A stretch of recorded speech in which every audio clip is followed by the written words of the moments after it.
नमस्ते दोस्तों। स्वागत है आपका डेकोड इंडिया में, जहां हम सच को बिना किसी लाख लपेट के सीधे आपके सामने लाते हैं। आज का सवाल है, भारत में बेरोजगारी क्यों है? लाखों नौजवान नौकरी के लिए क्यों तरस रहे हैं? इसके पीछे का सच क्या है? जिम्मेदार कौन है? और इसका हल क्या हो सकता है? तो चलो इस सवाल का जवाब ढूंढते हैं। The unemployment rate and the struggles. कहावत है नौकरी के लिए धक्के खाना, लेकिन ये सिर्फ कहावत नहीं है। बेरोजगारी का की परिभाषा क्या है? दोस्तों, भारत में बेरोजगारी आज हर किसी की जुबान पर है, लेकिन इसके पीछे की वजह क्या है? चलो आंकड़ों की मदद से समझते हैं। 2023 के एक सर्वे के मुताबिक भारत की बेरोजगारी दर 3% के करीब थी, जो कई सालों में सबसे कम है। लेकिन रुको, ये नंबर पूरी कहानी नहीं बताते। शहरों में ये दर 5% से ज्यादा है और 15 से 29 साल के नौजवानों में बेरोजगारी 10% से ऊपर है। तो ये आंकड़े इतने बड़े क्यों हैं? पहली वजह, जनसंख्या का दबाव। भारत की आबादी हर साल करोड़ों की तादाद में बढ़ रही है। हर साल लगभग 1 करोड़ नौजवान नौकरी की तलाश में आते हैं, लेकिन नौकरियां वो तो बस कुछ लाख ही बन पाती हैं। दूसरी वजह, पढ़ाई और हुनर का फासला।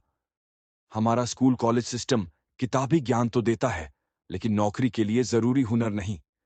एक स्टडी कहती है, भारत के 80% इंजीनियरिंग पास आउट नौकरी के लायक नहीं, क्योंकि उनके पास प्रैक्टिकल हुनर नहीं है। डिग्री तो है, लेकिन नौकरी नहीं। तीसरी वजह, मशीनों का बढ़ता इस्तेमाल और अर्थव्यवस्था की मंदी। टेक्नोलॉजी बढ़ रही है, फैक्ट्रियों में मशीनें इंसानों की जगह ले रही हैं, और जब अर्थव्यवस्था में मंदी आती है, जैसे कोविड के समय, कंपनियां नौकरी देना बंद कर देती हैं। चौथी वजह, खेती पर निर्भरता। भारत का आधे से ज्यादा मजदूर वर्ग खेती पर टिका है, लेकिन खेती का काम मौसमी है। जब फसल नहीं, तो न काम न कमाई। तो दोस्तों, ये हैं बेरोजगारी की कुछ बड़ी वजहें। लेकिन अब सवाल ये है, इसमें गलती किसकी है? दोस्तों, ये सवाल आसान लगता है, लेकिन जवाब उतना आसान नहीं। सबसे पहले बात करते हैं सरकार की। सरकार के पास ताकत है नीतियां बनाने की, नौकरियां पैदा करने की। योजनाएं जैसे मेक इन इंडिया और स्किल इंडिया बड़े बड़े वादों के साथ शुरू हुई। लेकिन हकीकत क्या है? एक रिपोर्ट कहती है, स्किल इंडिया से ट्रेनिंग लेने वालों में से सिर्फ 30% को ही नौकरी मिली। बाकी वो फिर से बेरोजगार। लेकिन सारा दोष सरकार को देना ठीक नहीं। कंपनियां भी कम जिम्मेदार नहीं। वो मुनाफे के चक्कर में सस्ती मशीनें लगाती हैं या काम बाहर भेजती हैं, जिससे यहां की नौकरियां खत्म होती हैं। और हमारा पढ़ाई का सिस्टम, वो तो डिग्री बांटने की मशीन बन गया है, लेकिन नौकरी के लिए जरूरी हुनर नहीं देता। और एक सच ये भी है, हमारा समाज भी इसमें शामिल है। हम सरकारी नौकरी या बड़ी कंपनियों की नौकरी को ही सबसे ऊपर रखते हैं। छोटे बिजनेस या अपने दम पर कुछ करने को उतना भाव नहीं देते। तो दोस्तों, गलती किसी एक की नहीं, ये पूरा सिस्टम ही खराब है। अब बात करते हैं हल की, क्योंकि सिर्फ शिकायत करने से कुछ नहीं होगा। पहला रास्ता, पढ़ाई में सुधार।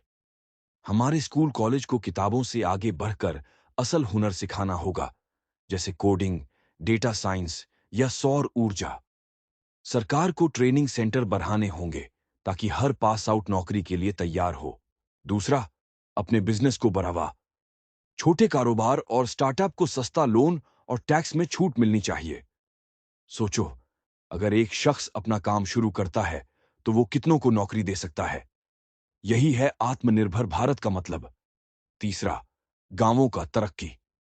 अगर गांवों में ही फैक्ट्रियां और नौकरियां बने, तो लोग शहरों की तरफ नहीं भागेंगे। मनरेगा जैसी योजनाओं को और बेहतर करना होगा, ताकि गांवों में साल भर काम मिले। और चौथा, टेक्नोलॉजी का सही इस्तेमाल। मशीनों को नौकरी छीनने वाला नहीं, नौकरी देने वाला बनाना होगा।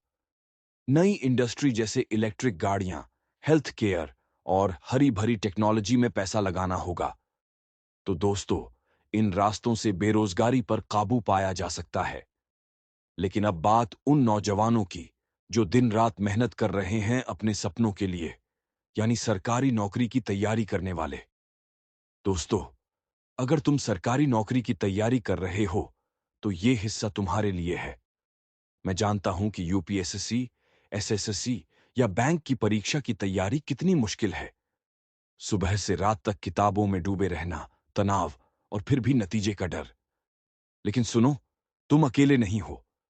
इस देश में लाखों नौजवान तुम्हारी तरह अपने सपनों के लिए लड़ रहे हैं, और तुम्हारा सपना भी उतना ही कीमती है।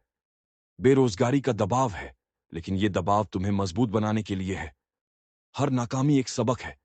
क्या तुम जानते हो, थॉमस एडिसन ने बल्ब बनाने के लिए 1000 बार कोशिश की थी। तो अगर तुम पहली बार में कामयाब नहीं हुए, तो क्या, आगे बढ़ते रहो। बस एक बात याद रखो, हर दिन थोड़ी मेहनत, रोज पढ़ो, अपने आप पर भरोसा रखो और हिम्मत मत हारो। और हां, अपने दिमाग का ख्याल रखो। थोड़ा योग करो, थोड़ी सैर करो और अपने दोस्तों परिवार से बात करो। ये सब तुम्हें ताकत देगा। तुम अपने सपने पूरे कर सकते हो, और ये देश तुम जैसे मेहनती नौजवानों की वजह से ही तरक्की करेगा। लेकिन दोस्तों, सरकारी नौकरी की दुनिया उतनी साफ नहीं जितनी दिखती है। हर साल हम सुनते हैं पेपर लीक, रिश्वत, धोखा। 2021 में एक बड़ा पेपर लीक हुआ था, जिसने लाखों छात्रों के सपनों को तोड़ दिया। और ये बस एक मिसाल है। कोचिंग वाले माफिया, फर्जी नौकरी के रैकेट और गलत लोग इस सिस्टम को खराब कर रहे हैं। सोचो, एक मेहनती छात्र दिन रात पढ़ता है, लेकिन अगर उसकी मेहनत की जगह रिश्वत या सिफारिश से नौकरी चली जाए, तो क्या होगा? यह सिर्फ एक शख्स का नुकसान नहीं, पूरे देश का नुकसान है। भ्रष्टाचार ने इस सिस्टम को जकड़ लिया है, और इसका असर उन लाखों नौजवानों पर पड़ता है जो अपने परिवार की उम्मीदें लेकर चल रहे हैं।